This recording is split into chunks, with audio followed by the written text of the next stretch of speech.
Hello guys, good morning. আমি অপর্ণা একটা নতুন সকালে একটা নতুন ভিডিও নিয়ে তোমাদের কাছে চলে আসলাম। তো আমি রয়েছি ঠাম্মার বাড়িতে, আর ঠাম্মার বাড়িতে সকালবেলা চাটা খেয়ে বেরিয়ে পড়েছিলাম বাজারে গিয়ে আমি কি নিয়ে এসেছি তো তোমাদেরকে দেখাই, চলো।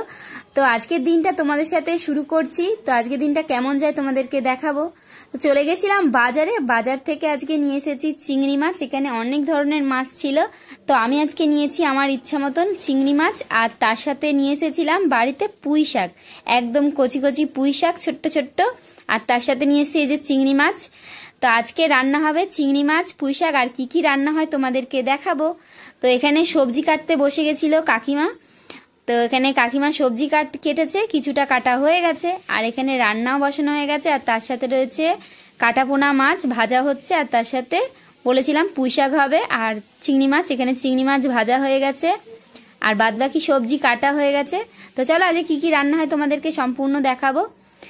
তো এখানে রান্না বান্না বসিয়ে ভুলে গেছিলাম, আর গল্প করতে করতে সব কাজ করতে করতে ভুলে গেছি এখানে রান্না বসানো ছিল।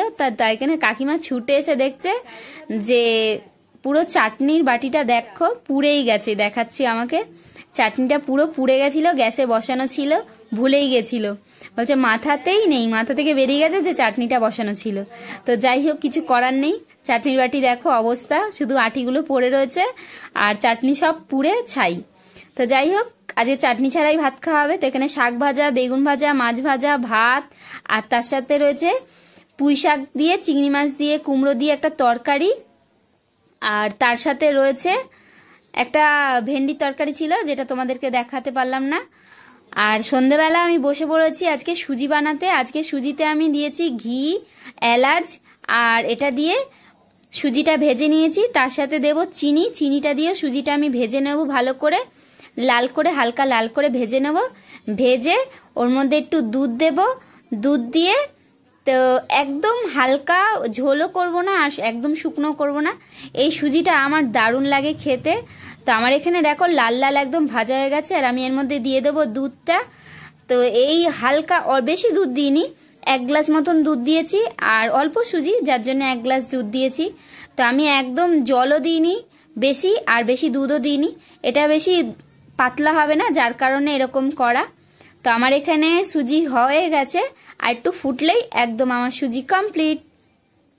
তো এরকম রেসিপি তোমরা কে কে ভালোবাসো আমাকে কমেন্ট করে জানাবে। তো আমার এখানে সুজি নামাবো, তো দেখি কেমন হয়েছে। আর লাস্টে একটু ঘি ছিল চামচিতে, সেই ঘিটা দিয়েছি যাতে সেন্টটা ওঠে।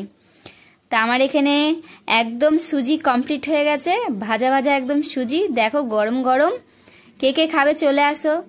ভালো লাগলে একটা লাইক করো।